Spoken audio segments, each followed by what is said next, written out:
Alright, Shalom Akim. I'd like to give all praises, honor, and glory to Yahweh, Ba'ashem Yahushai, Ba'ashem Recha Kodash, a legacy that belongs to the apostles and elders of Great Millstone and rule well, and peace and salutation to the Akim around the world that pushes truth and sincerity. I just want to do a short video here, to talk about how important it is to be careful the words that come out your mouth, not only pertaining to the things that you ask for, but also pertain to the things that you promise that you'll do, like vows, for example, right? I started Matthew 12, verse 36, right? To say, but I say unto you that every idle word that men shall speak, they shall give account thereof in the day of judgment, right? For by thy words thou shalt be justified, and by thy words thou shalt be condemned. So you really have to be careful of the things that you say, because for example, if a man teaching the wrong thing according to the scriptures, he could be condemned for that. Also, if you make a vow that you will do certain things, and you don't, you could actually end up having to pay for that also. So you just have to be real mindful of the things that you do, and even the things that you say that you'll do. Also, I try to make sure that you do them, right? So there's Ecclesiastes 5 verse 4, right? So say, when thou vowest a vow unto the Most High, it said defer not to pay it, right? For he had no pleasure in fools. Pay that which thou hast vowed. Because if a man vow unto the Most High and he actually don't keep it, he being foolish, because the Most High control you in his hand. You understand? With a thought you could die or even suffer. So he's not somebody to actually say that you will do something and actually not do it. Right? It say, better is it that thou shouldest not vow than that thou shouldest vow and not pay. Because just like how the scriptures say, if the Most High does keep his word for his name's sake, he's not somebody that does break his word. So for him on such a high level to not be breaking his word, for you to make vows to him and break yours, putting yourself in a I wouldn't even say between a rock and a hard spot. That is a real tough place you're putting yourself in. Right? It says, suffer not thy mouth to cause thy flesh to sin. Right? Because once you vow that you will do something unto the Most High and you don't do it, it will be classed as sin unto you. Right? It said, neither say thou before the angel that it was an error, because it have angels that is witness you making these vows. So don't go and make the vow and afterward say it was a mistake. Yes, can't take it back. It say, wherefore should the Most High be angry at thy voice and destroy the work of thine hand? You understand? So I just show you exactly how strong he does actually take these things. So there's Numbers 30. I'll start from 1, right? It's, you know what, I'll read Judges first. I'll read Judges. It's Judges.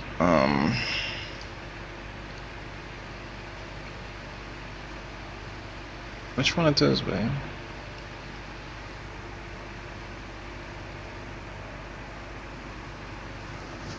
I don't remember which Judges it is. Give me a sec. I forget exactly which story in Judges it was.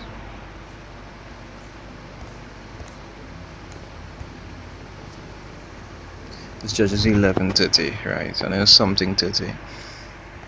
Judges 11 verse 30. Right, you say, and Jephthah vowed a vow, because the storyline about this is that there's a king and he was warring against Ammon, right? You see, and Jephthah vowed a vow unto the Lord and said, if thou shalt without fail deliver the children of Ammon unto mine hands, then it shall be that whatsoever cometh forth of the doors of my house to meet me, when I return in peace from the children of Ammon, shall surely be the Lord's, and I will offer it up for a burnt offering. Now, as the scriptures say, man's going is of the Lord, right? So this was something that he had to do for men in the future, like us, to learn how important it is to be very mindful about where it is you vow, because you will have to answer for it. And even if you want to say to yourself that you don't want to pay it, you'll look for mercy, that wouldn't be the wisest thing to do. So you had to be very very careful about things that things that you say and things that you vow, right? It says, so Jephthah passed over unto the children of Ammon to fight against them, and the Lord delivered them into his hands. So flatter him, you say, alright, that's your vow, no sin. And he smote them from Aroer, I think I pronounce it. So even till thou come to Minit, even 20 cities, and unto the plain of the vineyards, with a very great slaughter. It said, thus the children of Ammon were subdued before the children of Israel. So and Jephthah came to Mizpah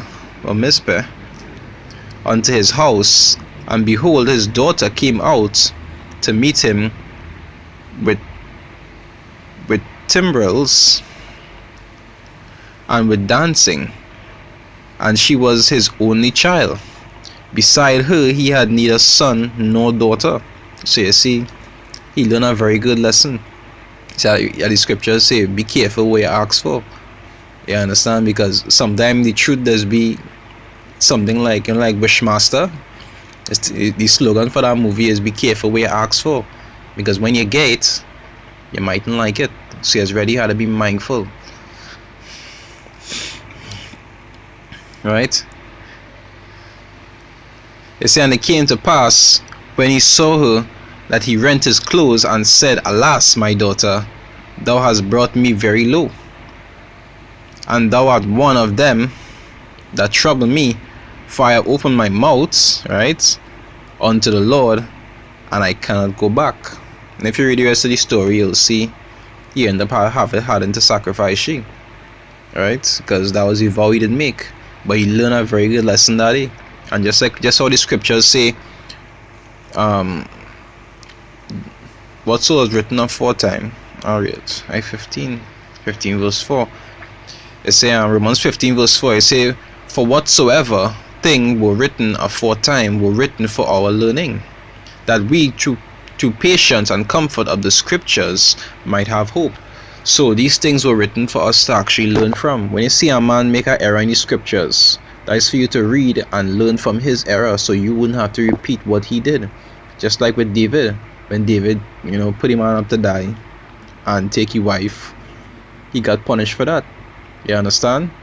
So a man in the Most High will know, hey, don't feel because yes, you might be favored, you could do foolishness and get away with it.